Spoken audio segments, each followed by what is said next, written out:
Hello po sa inyong lahat mga ka-crypto. Ako po si Pinoy Crypto Trader at sa video na ito ay atin pong pag-uusapan ang aking technical analysis dito kay Bonk ngayon pong March 11 taong 2024. At base po sa aking analysis dito, yan nakikita po natin dito ay ang daily chart time frame po pala ni Bonk. At base po sa aking analysis ay sa mga susunod na araw ay makakaranas po ng correction or pagbagsak itong si Bonk.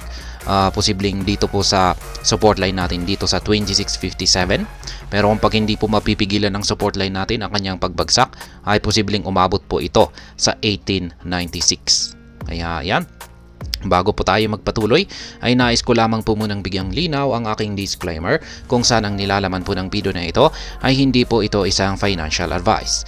For education and information purposes lamang po ang layunin nito. Maliban po dito ay nais ko na rin pong magbigay babala na wala pong kahit anumang group chat ang Pinoy Crypto Trader.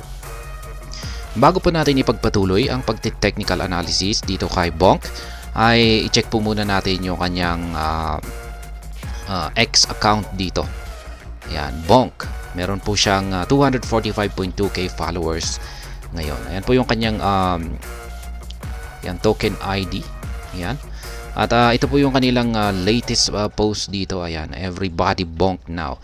Pero yung nabasa ko po na matinding latest na post nila rito ay isa po itong repost mula kay coins.ph kung saan ay live na po pala noong pang March 8 itong si Bonk dito kay Coins.ph. Ibig sabihin ay available na po itong si Bonk token dito kay Coins.ph. Nagsimula po yan noong March 8. Kaya sa mga hindi pa nakakaalam ay ayan, nandito na si Bonk sa Pilipinas. Ayan, at pwede na natin siyang mabili dito sa ating dito kay Coins.ph. Ayan, coins.ph. Kaya, ayan, balikan na po natin ang technical analysis dito kay Bonk. At ayan na nga, yung aking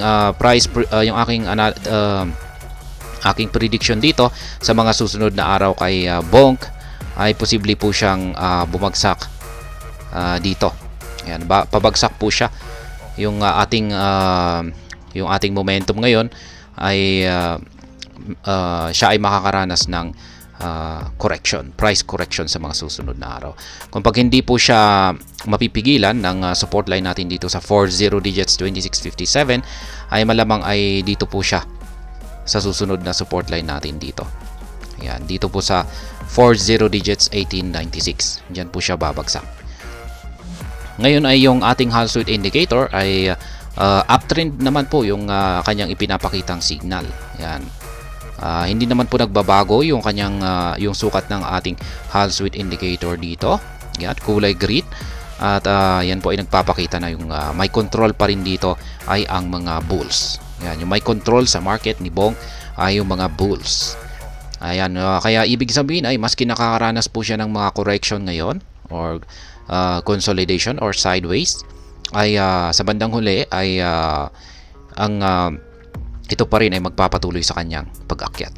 Kaya yan, pero may posibilidad po na kung pag nabasag niya ang ating minor trend line dito, trend resistance line, ay magpapatuloy po siya at makakabalik po siya rito sa 40 digits 4287 na resistance line natin para subukan niya muling basagin ito at maging ang kanyang panibagong all-time high dito na 4809 na kanyang nakamit noong March 4. Kaya yan, pero sa ngayon ayan po yung aking analysis dito. Makakaranas po ng pullback or correction itong si Bonk, posibleng dito sa support line natin dito sa 2657 or dito sa 1896. Ngayon kung pag mapapansin po kasi natin dito sa ating QQE mode indicator ay lumiliit po yung mga sukat ng mga nabubuong QQE bars nito.